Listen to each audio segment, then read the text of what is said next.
नमस्कार,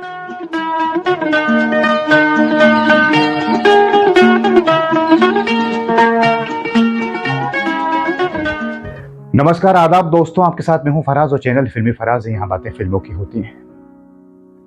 आज के इस कार्यक्रम में हम जिक्र करेंगे जुबली कुमार, राजेंद्र कुमार साहब का और सुपरस्टार राजेश खन्ना का। आप सोच रहे होंगे कि इन दोनों की क्या बात होगी, कहीं वो बंगले की बात तो नहीं, डिंपल बंगला, आशीर्वाद बंगला, नहीं, वो बातें होती रहती हैं, वो बात नहीं कर रहा मैं आपसे। राजेंद्र कुमार का उरूज गजब का, उनकी फिल्में आरजू, मेरे महबूब, संगीत, आहा।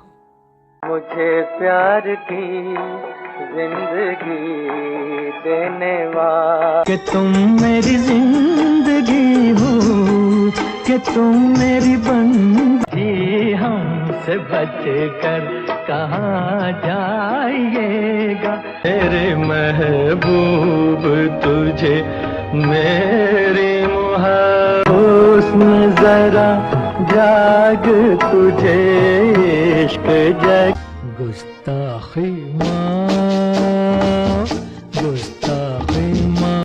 भी आसमां से जब ज़मीं पर देखता, होगे जहाँ तुम वहाँ होंगे हम।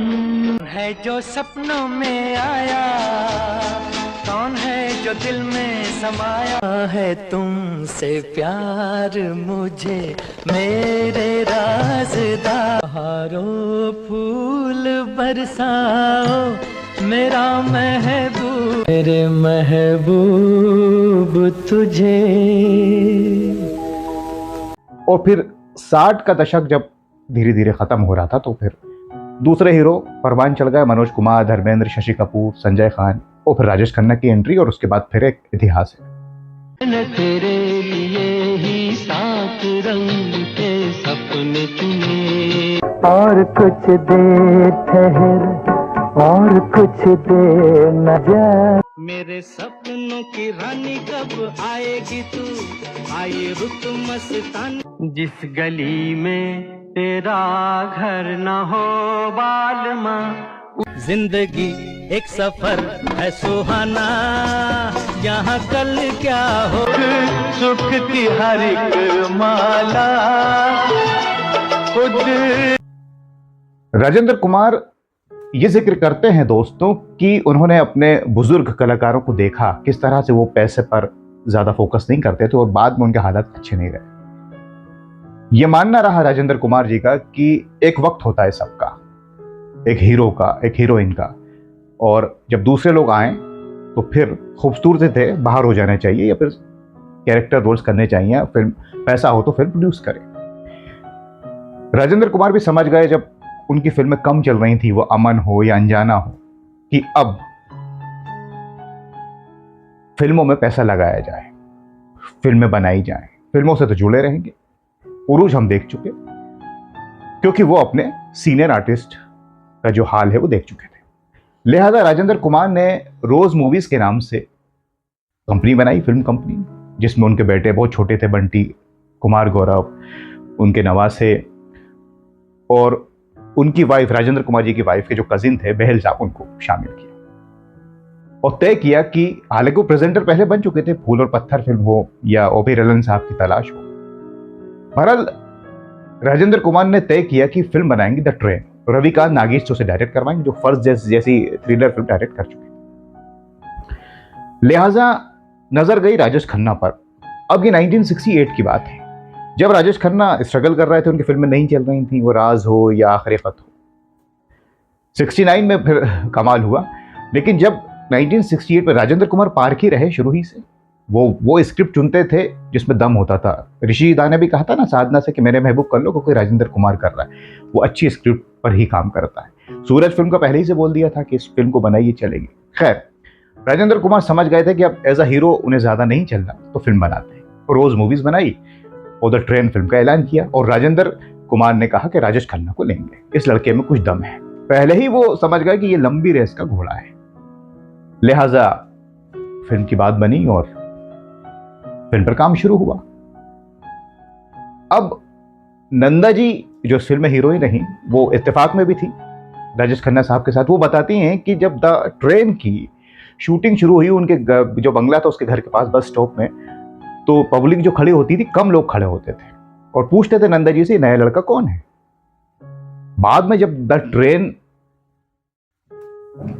में जब इसकी शूटिंग होती रही और इस बीच 1969 में राजेश खन्ना की फिल्में आई लगातार, आराधना, उसके बाद फिर आराधना के बाद इत्तेफाक जो 28 दिन में ही बन गई थी क्योंकि आदमी और इंसान रुक गई थी B.R. चोपड़ा और यश चोपड़ा जी की, क्योंकि सायरा बानो जी बीमार हो गई थी। उसके बाद फिर डोली फिल्म आई और आखिरी में 1969 में दो रास्ते आ गई।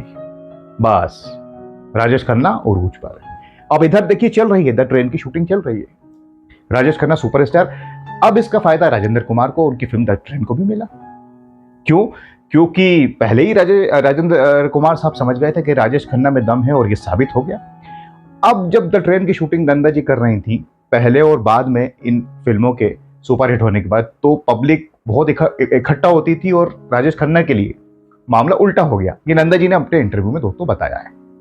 बहरहाल राजेश खन्ना की पॉपुलैरिटी का फायदा द ट्रेन को मिला, राजेंद्र कुमार जी को मिला और इस तरह से ये बात साबित हो गई कि राजेंद्र कुमार कितने पारखी थे। और द ट्रेन फिल्म भी उन 17 फिल्मों की कतार में शामिल हो गई जो राजेश खन्ना साहब की लगातार हिट 1969 से आई 2-3 साल तक। और इसका म्यूजिक R.D. बर्मन साहब का गुलाबी आंखें, रफ़ी साहब का गीत। लोग कहते हैं कि R.D. बर्मन साहब ने बहुत ज़्यादा इस्तेमाल नहीं किया रफ़ी साहब की आवाज़ का। मैं कहता हूँ ऐसा नहीं है, बखूबी इस्तेमाल किया है। खैर वो एक अलग बात है।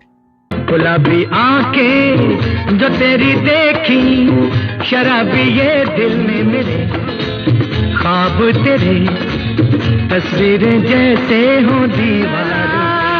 ला ला ला ला ला ला ला ला ला ला ला ला ला हंस के जो देखा तूने, मैं तेरा बिस्मिल हो, मान के दिल का कहा, मैं कहीं का ना रहा, क्या कहूँ मुझको ओ मेरे यारो, संभलना मुश्किल हो। खैर साहब, आज के इस कार्यक्रम में हमने यह आपको बताया कि वो कौन शख्स था जिसने राजेश खन्ना को पहचान लिया था कि ये बहुत आगे जाने वाला है। वो खुद थे जुबली कुमार, राजेंद्र कुमार। और 1970 आते आते द ट्रेन के रिलीज होते होते राजेश खन्ना सुपरस्टार हो चुके थे। इसका फायदा राजेंद्र कुमार साहब को मिला, रोज मूवीज को मिला जो उनकी कंपनी थी। फिर ये सारी बातें चलती रहती हैं कि बंगले वाली बात, और एक स्टार गया दूसरा स्टार आया। राजेंद्र कुमार का वक्त भी नहीं रहा, राजेश खन्ना के भी नहीं, किसी का नहीं रहता, लेकिन इनका काम याद रहता है। वो सारी बातें अपनी अपना जगह चलती रहती हैं। तो दोस्तों, आज के इस कार्यक्रम में, इस पेशकश में बस इतना ही। हमने राजेंद्र कुमार साहब को याद किया, राजेश खन्ना जी को याद किया और लोगों को याद किया, फिल्मों के नाम लिए। आपके पास कोई बात, कोई किस्सा जुड़ा हो किसी कलाकार से, तो आप हमसे शेयर कर सकते हैं। अब अगले कार्यक्रम तक के लिए अपने दोस्त फराज को इजाजत दीजिए। फिर हाजिर हो जाऊंगा कोई और इन्फॉर्मेशन लेकर। तब तक के लिए अपना ख्याल रखें। नमस्कार, खुदा हाफिज।